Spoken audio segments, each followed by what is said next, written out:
अस्सलाम वालेकुम दोस्तों, मैं हूं आपका होस्ट अवैस और आप देख रहे हैं एएस नॉलेज। दोस्तों, आपसे एक छोटी सी गुजारिश है कि हमारे चैनल को सब्सक्राइब करें और साथ मौजूद बेल आइकन को दबाएं ताकि इसी तरह की इंफॉर्मेटिव और इंटरटेनमेंट पे मबनी वीडियोस आपको बर वक्त पहुँच सके। दोस्तों, क्या कभी आपने सोचा है कि हमारी कायनात कितनी बड़ी है? शायद इतनी बड़ी कि लफ्ज़ बड़ा भी इसके आगे छोटा है। अब तक सबसे बड़ी दूरबीन हबल सिर्फ 3000 कक्षाएं देख सकी है, जो 12 अरब नूरी साल के दायरे में फैली हुई है। 1 अरब नूरी साल का मतलब वो फासला है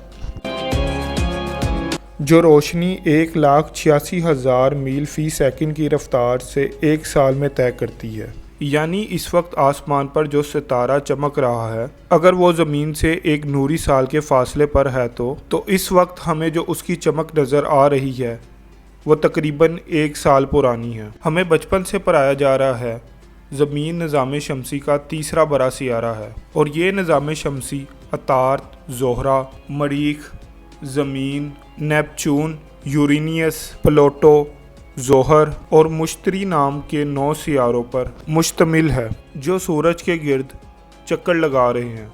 और हमारा ये सूरज इतना बड़ा है कि इसकी एक कतार पर कि हमारे सियारे जितनी 109 ज़मीनें समा सकती हैं। लेकिन हमारा ये निज़ाम शमसी अगर कायनात के नकों तक मैदान में रख दिया जाए तो इसका हुजम उस मैदान में फैली घास की एक तिनके के आधी नोक से भी कम है।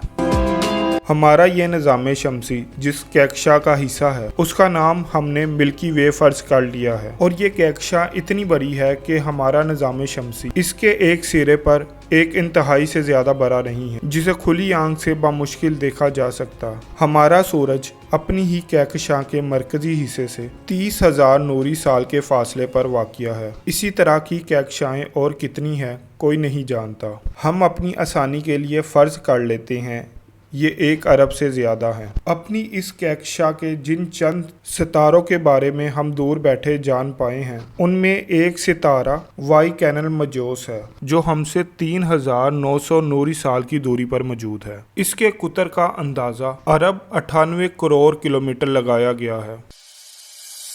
यानी इसमें हमारी ज़मीन जितनी 6,46,000 ज़मीनें आ सकती हैं। इस सितारे से बड़े और कितने सितारे हमारे अपनी ही कक्षा में मौजूद है ये हम अभी नहीं जानते। कक्षाओं का तो जिक्र ही करना फ़िलहाल फजूल है, लिहाजा हम यहाँ वापस ज़मीन पर उतर आते हैं। अगर कायनात के कैलेंडर के हवाले से देखें तो ये ज़मीन महज 1 घंटे पहले वजूद में आई है, यानी सिर्फ 4.5 साल अरब पहले।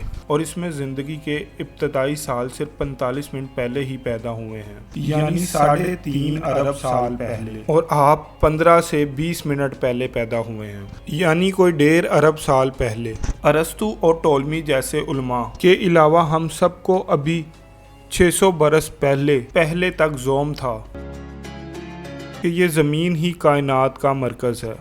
मगर वो तो मीर कुपरनेक्स ने 16वीं सदी में ये कहकर नशा ख़त्म कर दिया कि ज़मीन तो सूरज की किरायादार है और दिन रात उसके इर्द गिर्द चक्कर लगाती है। फिर इसके 70 साल बाद इलीवियो ने ये इंकशाफ करके रही सही कसर भी पूरी कर दी कि सूरज की भी क्या औकात, इसके जैसे लाखों सितारे आसमान पे गर्दिश कर रहे हैं। इसके अलावा अभी हमें ये मौजूद नहीं कि ज़मीन पर कितनी तरह की ज़िंदगियाँ पाई जाती हैं। 86% नबातात, जबकि हैवानात का अभी तक तो हम रिकॉर्ड भी हासिल नहीं कर पाए। बेशक इंसान खसारे में है। ये पूरा अर्ज़ 1/4 खुश्की और 3/4 पानी पर मुश्तमिल है, जिसमें से सिर्फ 3% पानी मीठा है, जिसमें से आधा ग्लेशियर्स की शक्ल में जमा हुआ है। गोया सिर्फ 0.75% ही पानी ऐसा है जो मैं और आप इस्तेमाल कर रहे हैं। इस इस्तेमाल शुदा पानी में से भी हम 60% पानी ज़ाया कर रहे हैं, जिसके नतीजे में पानी के ज़राए कम हो रहे हैं। समुद्र में तेल की तलाश, रसाव फुजले की मुसलसल नकासी ने आधे साहिली इलाकों को आलूदगी के बुखार में मुब्तला कर दिया। अगले 35 बरस में समुद्री हयात का घर कहलाने वाले कोरोरेफन्स 90% तक ख़त्म हो जाएंगे। पिछले 35 साल से काबिल खुराक मछलियों की तादाद आधी रह गई है। आज से 50 साल पहले तक समुद्र में اربوں بلو فی ٹونا مچھلی موجود تھی، جس کی تعداد اب 40,000 رہ گئی ہے۔ اگر دوسری طرف دیکھا جائے تو ہمارے ہی کارخانوں میں فضا میں ایسی آلودگی پیدا کر دی ہے کہ موسمیاتی سائیکل بھی پاگل ہو گیا ہے اور سمندر کی روزمرہ کی بغاوت تو معمول بنتی جا رہی ہے۔ خشکی اور بحری وسائل کے ایسے ریپ کے باوجود دنیا کی 1/3 آبادی اگلے کھانے کے لیے فکر مند، 1/3 بچے سکول سے ناواقف ہیں اور آدھی آبادی کا آدھا بجٹ بیماریوں کو قابو میں رکھنے کے لیے صرف ہو جاتا ہے۔ پینے کا پانی بوتل میں بک رہا ہے اور بنیادی غذاؤں کے بیج پینٹ کر کے بیچے جا رہے ہیں، اور ایک مربع میل کی خاطر ریاستوں میں ایسی جنگیں ہو جاتی ہیں جیسے یہ زمین کا ٹکڑا قبر میں بھی ان کے ساتھ جائے گا۔ یہ تھی آج کی ویڈیو۔ امید کرتا ہوں آج کی ویڈیو آپ کو پسند آئی ہوگی۔ دوستو، اس ویڈیو کو اپنے دوستوں کے ساتھ شیئر کریں، لائک کریں اور کمنٹ باکس میں اپنی رائے کا اظہار ضرور کیجیے گا۔